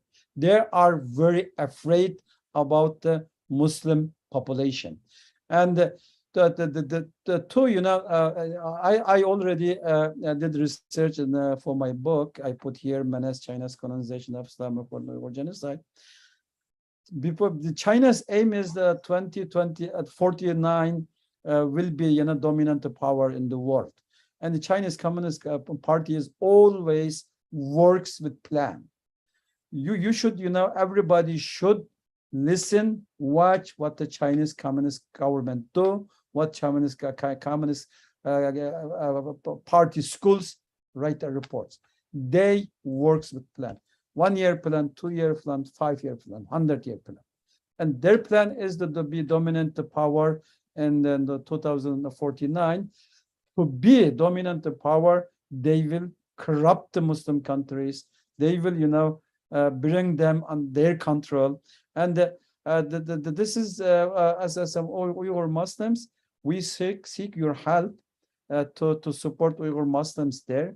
But in the same time, we will, tell you our story, share our experience, our lessons, so you can take a ibra from us, lesson from us, so that you never become or what we become. That's not the fantasy what we're talking about. Is we can see it in many countries in Africa and some Muslim countries, even in Central Asia and Pakistan, even with the Taliban, what the communist government doing is. So again, sorry for my long answer, but media, reports, books, tweets, social media talking about this issue is very important, and this will provoke a Chinese Communist government.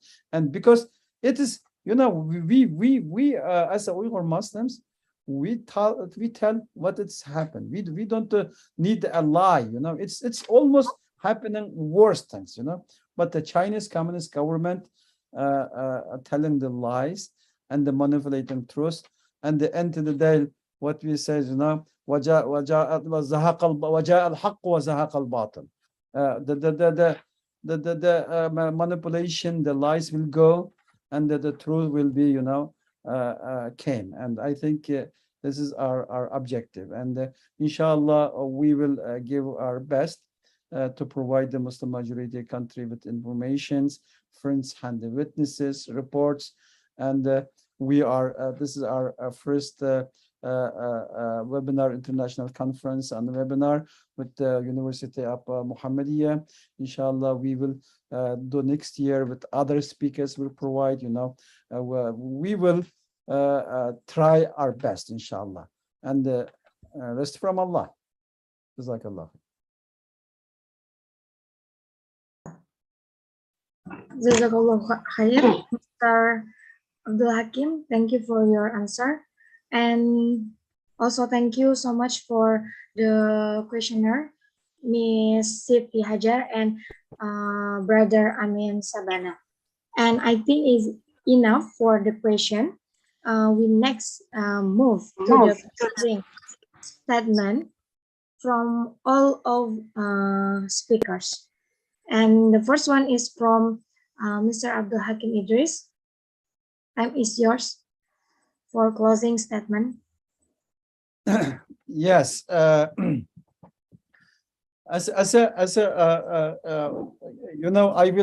feel myself with you because I just came from Indonesia and I love this country. I admire the Indonesian people and how dedicated are, how they, working very well. So I'm very moved today, and I want to, share my story. As I said,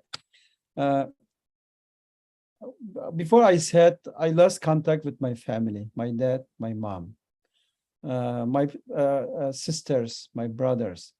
Last time I said, 25th April 2017, it's almost many years. As a Uyghur Muslim, as an activist, organizer, we do a lot of works. But at the end of the day, if I want to sleep, close my eye, I cannot still get to know about my family. That's worry me. So if I make a dua, as I said, I make if they are alive, if they are dead. This is the situation, and it's not that story. It's not the big politics, It's not the interest or nothing. So as a one Muslim, as a Muslim, I want to share my story. I am not only one. There are more than 100,000 Uyghurs in diaspora, in Turkey, Central Asia, Europe, maybe not in Indonesia or Malaysia, but in other countries there are Uyghurs. It's time right now, not questioning this happening or not happening, just listen to them. Just listen to them, get to know, and take action. And if it is the perpetrator is a small country, everybody can say something.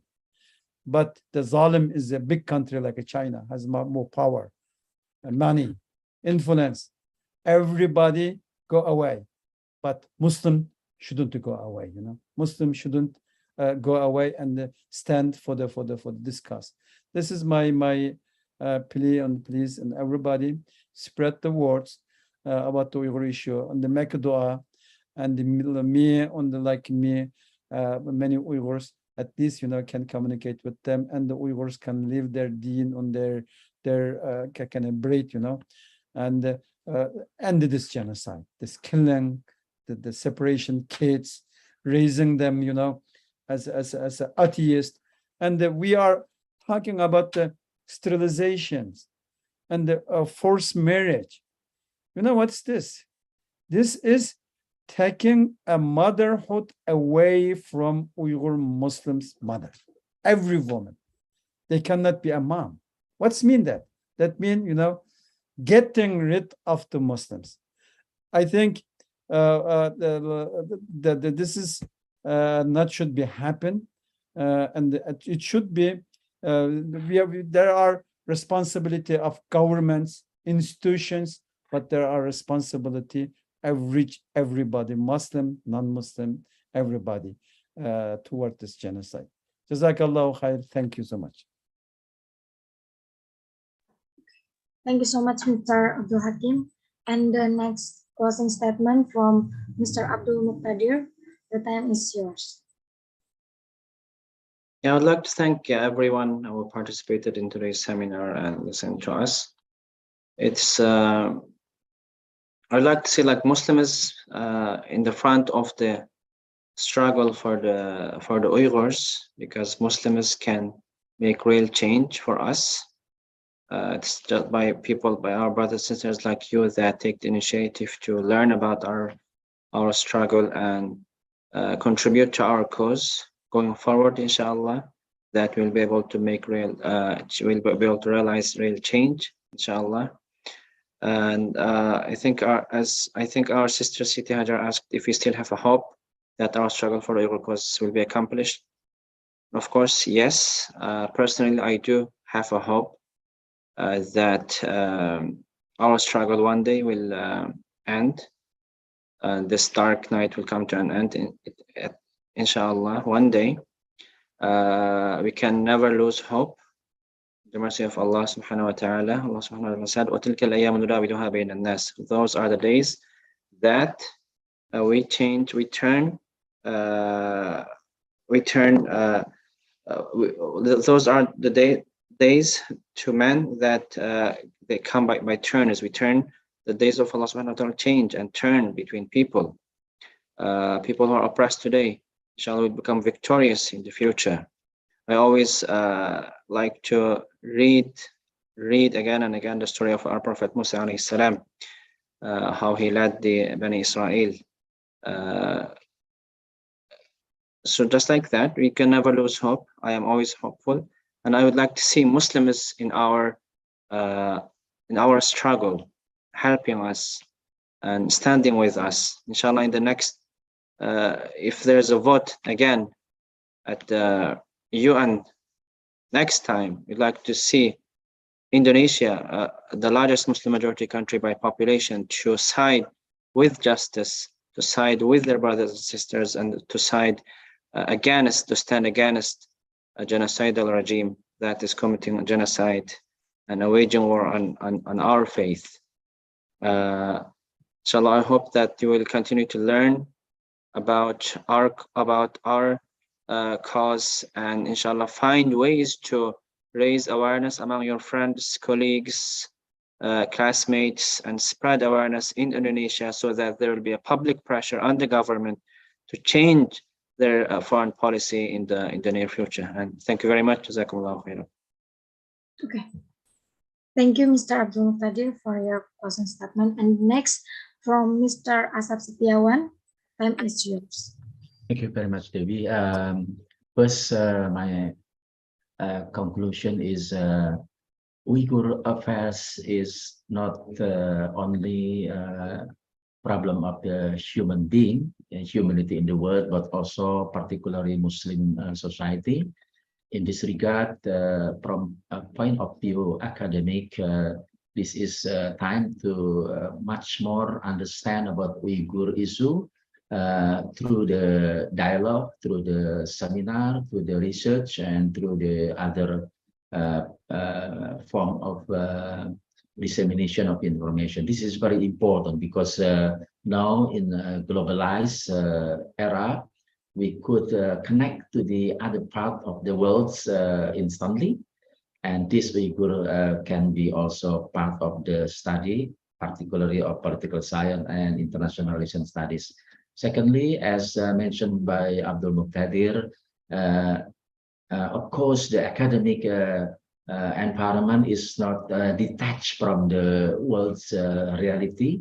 So hopefully with the discussion, with the seminar, we could have such a kind of the policy brief. I believe we can communicate with the Indonesian legislator or Indonesian parliament. Also, we can communicate with the policymaker, as Abdul Qadir and Abdul Hakim mentioned. So after the seminar, we will have such kind of the policy recommendation, and then we can send to the relevant institution, particularly from foreign minister, because this also Indonesian side to protect the Muslim Ummah, also Indonesian side and Indonesian policy to establishing peace in the world, because if the conflict continuing in the Uyghur through the repression of policy of the central government, it will create some kind of conflict, and it's not positive for Indonesian. Thank you very much, Devi. Okay, thank you, Mr. Asep. And the next, the closing statement from Mr. Dr. Riantori. The floor is yours. Thank you very much, my brothers, my sister from Uyghurs. Believe me that if you always try to struggle, we as Muslim believe that the oppressed people, the dua of oppressed people, the prayer of oppressed people will be accepted, will be ijabah by Allah the Almighty. So keep your struggle and let the rest of the world see your struggle, and the help of Allah will come to you. I think that's all. Of course, as a Muslim, I pray for you, my brother and sister, and of Uyghur people. And one more, as international relations scientist, I remind you that don't ever lean on your struggle to any powerful state, because you will feel disappointed. I suggest all of you Uyghur people in all over the world to use the capital, the social capital. I mean, just like human resources, your great culture, to share day by day, week by week, year by year, through any mass media, through what we call YouTube, through Twitter, as your weapon in this modern era. I think that's all. Against Allah will Uyghur people. Inshallah. Assalamualaikum warahmatullahi wabarakatuh. Waalaikumsalam warahmatullahi wabarakatuh. Thank you so much, Mr. Dr. Yantori, because Uyghur issue, it's not only Uyghur ethnic, it's also about the Muslim. We must fight together, struggle to define human values, especially for the Muslim population. Okay, thank you so much for your attention, and thank you for all audience. And the next, we can take picture together. We have a picture, please. Yes, before I close this webinar, we can take picture together. Open the camera. Yes, and for all audience, you can open your camera. And smile.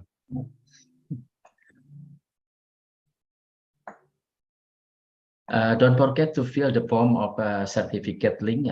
We will send it later. Thank you very much. Yeah. Jazakallah. Okay, Brother Yusuf, you can open your camera. We take picture first. Miss Fika, and then Miss Yanti, Miss Latifa. Okay, just start, please. Yeah. Devi. Can you give a count? 1, 2, and then I will print it. Okay. We can take picture. 1, 2, 3. Okay, smile all. 1, 2, 3. Thank you, Pak Usni. Yeah. Pak Ali, thank you very much. Dr. Usni, thank you very much. Okay, thank you for your attention and for coming. I close this seminar by Alhamdulillah. reciting Alhamdulillah. Alhamdulillah. Thank you very much. Thank you. Thank you very much all. Terima kasih. Jazakallah khair, Terima kasih. Mr. Abdul Hakim. I Jazakallah believe khair. almost midnight in Washington and Ottawa. We will have a chance next year to come to your office, inshallah. Inshallah. Inshallah. Jazakallah khair. Assalamualaikum. Jazakumullah khairan. Terima kasih. Assalamualaikum. Assalamualaikum. Waalaikumsalam, Mr. Abdul Hakim.